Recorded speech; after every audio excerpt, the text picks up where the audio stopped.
Empowering women means empowering the nation. In Mandera County, the Office of the Women Representative, Honorable Umulkhair Kasim, continues to champion economic empowerment for women, youth and persons with disabilities. In Dandu Takaba, smiles and gratitude marked the day as 75 sewing machines, 25 Psoho mills and 40 beehives were distributed under the National Government Affirmative Action Fund. We are very thankful for Mama County, Mama Umulkhair, for remembering us, supporting our youth, supporting our mothers. We elected 5 members of parliament, politician. You are the only one who has us at heart, remembered your voters. We are very grateful. Before you, there were 2 women rep which has just passed.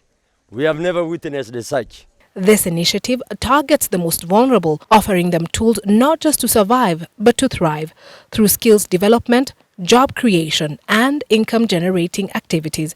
Ya kwanza tunashukuru Mama County, alituletea hizi vitu mnaona mbele yenu, ametuletea moshopil, ametuletea masharani na pesa ya wamama na wavijana tumepata, na hiyo program ya Women and Youth Empowerment tumepata, na hiyo pesa imetufikia. Kwa hivyo tunasema tunashukuru. In addition, cash grants amounting to 200,000 Kenya shillings were issued to 2 local business groups. The grants are expected to offer immediate financial relief and a boost for local investment. Good.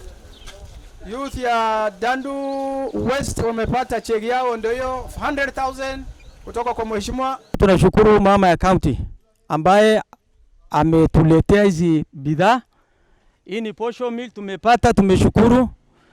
Hii ni sharkhani tumeshukuru tumepata. Kwa hivyo mimi sina mengi, hata niko na furaha tele kabisa. Tunashukuru mama ya county sana. Juu pia tumepata pesa ya group. Na hizi vitu kwa maisha yetu hatujawahi pitia tangu serikali ya county ilianza. Kwa hivyo mimi yangu ni machache. Tunashukuru mama ya county, hatuna mengi zaidi.